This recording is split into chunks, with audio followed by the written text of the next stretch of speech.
হাঁটটি পাসতেছে, সুখে কিনা দুঃখে আছে জানি না গো আল্লাহ। ওই আব্বা আমার কবরে আর আযাব দিও না, বলো আব্বা আমার রে আর আযাব দিও না। আব্বা আম্মা যারো শুই সে মাবুদ কবরে কন্যা আল্লাহ। আব্বা আম্মা যারো শুই সে মাবুদ কবরে, মাফ দাও দয়াল নবীর খাতিরে, মাফ নবীর। আরে মায়ের কান্দন যাবত জীবন, 2-4 মাস বোনের কান্দন রে, গরের পরিবারের কান্দন কয়েকদিন পর থাকে না। দুঃখের দরদি আমার জনম দুঃখী মা, গর্ভধারিণী মা, জনম দুঃখিনী মা, দুঃখের দরদি আমার জনম দুঃখী মা। কত না মারাত পোহালো বিজলো গুয়ে মুতে, আমারে শুকনায় রাখিয়া মাইতাকে বিজাতে। কত না মারাত পোহালো বিজলো গুয়ে মুতে, আমার শুকনায় রাখিয়া মাইতাকে বিজাতে। আরে অসুখ হলে দেখি চাইয়া মাই রইছে বিছানায় পইরা গো। আরে আমি আরে আল্লাহ যাও গো লইয়া সন্তানের নিও না, দুঃখের দরদি আমার জনম দুঃখী মা, গর্ভধারিণী মা, জনম দুঃখিনী মা, দুঃখের দরদি আমার জনম দুঃখী মা। হাসি কান্না মায়া মমতার পৃথিবী, হয়তো কখনো হাসি কখনো কাঁদি, কিন্তু মা যার সংসারে নাই তার মতো এতিম পৃথিবীর জমিনে আর কেউ নাই। বাবা যার সংসারে নাই গো তার মতো অসহায় পৃথিবীতে আর কেউ নাই। কারণ পৃথিবীর কেউ তোমাকে নিঃস্বার্থে ভালোবাসে না, নিঃস্বার্থে ভালোবাসে একমাত্র তোমার আমার মা। কথা বলেন ঠিক কিনা? এক বাপ সন্তানরে আলেম বানালো, সন্তান মায়ের কাছে আসলেন, মা ডাক দিয়ে কই বাবা রে তোমারে অনেক কষ্ট করে আলেম বানাইছি, এবার মনে হয় আমার শেষ বয়সে আমি মারা গেলে আমার সন্তানের জানাজার নামাজ আমার নসিবে জুটবে। জুরি জুরি কি আল্লাহু আকবার বলা যাবে না? ওই সন্তান মারে ডাক দিয়ে মা আমার তুমি লেগে পড়ে করাইছো, কিন্তু আমি চাকরিও পেয়েছি, অনেক টাকার মালিক হয়েছি, আমার উপরে হজ ফরজ হয়েছে, ও মা আমার অনুমতি দেন আমি হজে চলে যাই। এবার মা মনে মনে কয় দেখি আমার পোলা কেমন আলেম হয়েছে, ওই এলেমের সিলেবাসের ভিতরে আমার মা আমি মার কথা পাইছে কিনা। মা ডাক দিয়ে কই বাবা আমি বাড়িতে বড় একা, তুমি গেলে আমি অসুস্থ মানুষ থাকবো কেমনে। এবার সন্তানটা ডাক দিয়ে কয় ঠিক আছে মা আমি আগামী বছর যাব।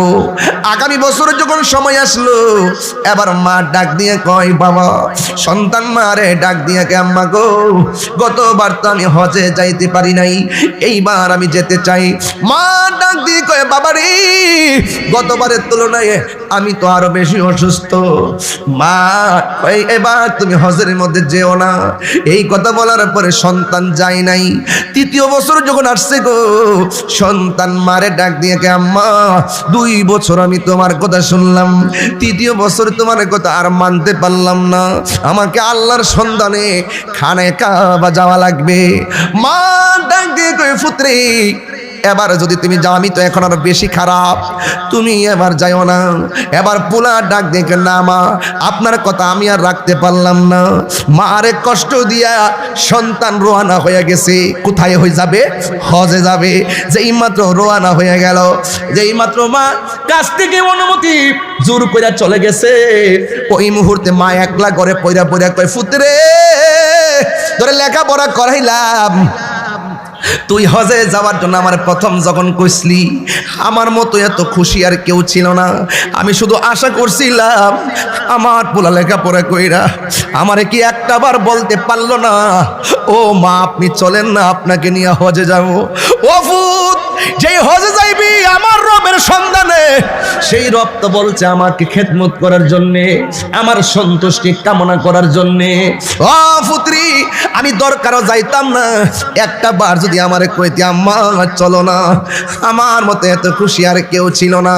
তুই এত লেখাপড়া করলি একবার কি ভাবলি না তুই হজ করবি, আমার চেহারা একবার তাকালে কবুল হজের সওয়াব হয়। আমার যদি তুই মুখ করলেও একটা বার কইতি ও আম্মা চলেন না আপনাকে হজে নিয়ে যাবো, আমি অসুস্থ শরীর নিয়ে সুস্থ হয়ে যেতাম।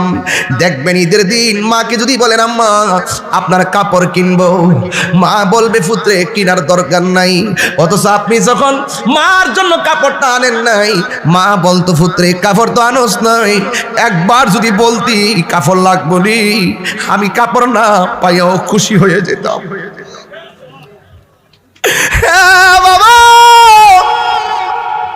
কোটি টাকা দিয়ে আমার মন জয় করা লাগে না, কোটি টাকা দিয়া বাবার মন জয় করা লাগে না। সন্তান মা গয় পুত্রে একবার যখন আমার মা কইয়া ডাক দেস আমি কোটি টাকার শান্তি পেয়ে যাই। নিঃস্বার্থে ভালোবাসে শুধু আমার মা, ববে যার তুলনা নাই। নিঃস্বার্থে ভালোবাসে শুধু আমার মা, ববে যার তুলনা নাই। সেই মা তোমার চলে গেলে গো, সেই মা তোমার চলে গেলে সার হইব কান্দন। এই জগতে কেউ হবে না মায়েরই মতো, এই জগতে কেউ হবে না মায়েরই মতো। মা তোর আপন কইর যতন, মা তোর আপন কইর যতন, মা অমূল্য ধন। এই জগতে কেউ হবে না মায়েরই মতো, এই জগতে কেউ হবে না মায়েরই মতো। কান্দে বাবা ডাক দিয়ে কান্দো কেন? মা সেই দিন একই বালিশে ঘুমাইয়া কয়েন কিছু হয় নাই, এমনিতে কান্দি। সকালবেলা মা চোখের পানি মুইসা ঘুম দিকা উঠে, একদিন নয় দুই দিন নয় শেষ 4টা মাস একদম লাথি খাইয়া খাইয়া আমার ঘুম ভাঙ্গে, লাথি খাইয়া খাইয়া আমার খাবার রুচি কাইরা নে। কিন্তু কোনোদিন মানুষকে বলে নাই আমার পোলা পেটের মধ্যে লাথি মারছে, ব্যথার যন্ত্রণায় আমার ঘুমাইতে পারি নাই। তোমার জন্য মার ঘুম হারাম কইরা দিছে। এবার মা যখন হঠাৎ করে পেটে ব্যথা উঠে, হসপিটালে যায় কিংবা ঘরের ভিতরে ঢুকে, দাই মা চলে আসে গো।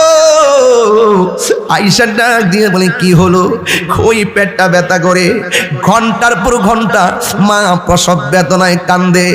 ডাক্তার বলতেছে এই পৃথিবীর মধ্যে যতটুকু ব্যথা হলে মানুষ মারা যায় প্রসবের সময়, এর চাইতে বহুগুণ ব্যথা মা সহ্য করে আল্লাহ বাঁচায় রাখে দিক কেন বেডিটা বাচ্চা রয়েছে।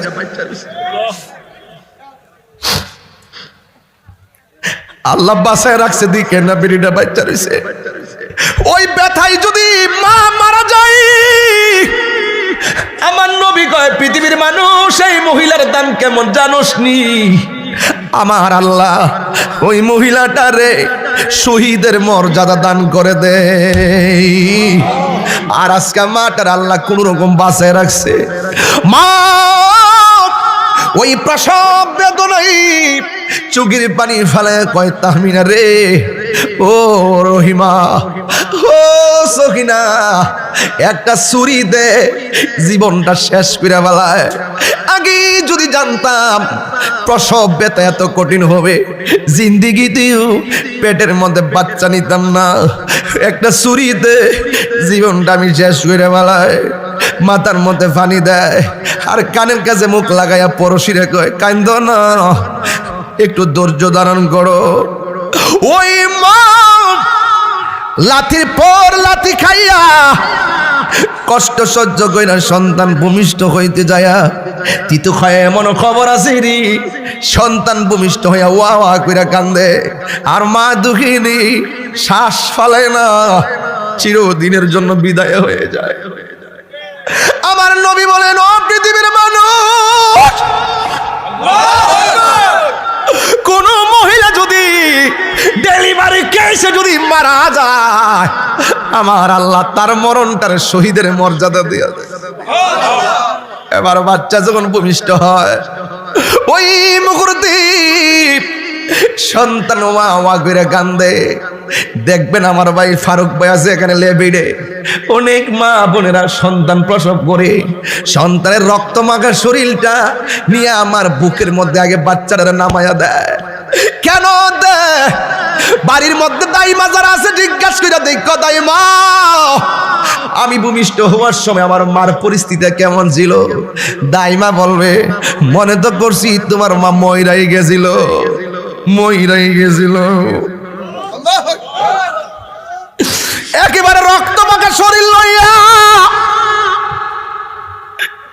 বেহুশ হইয়া মা দুঃখিনী ওই বিছানার মধ্যে পইরা থাকে রে।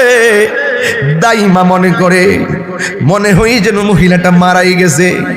সন্তান ধরে মার বুকের উপরে রাইগা কানের কাছে মুখ লাগায় গেছে না, ছেলে সন্তানের মা হইছ কথা কয় না, মেয়ে সন্তানের মা হইছ কথা কয় না, ছেলে সন্তানের মা হইছ কথা কয় না।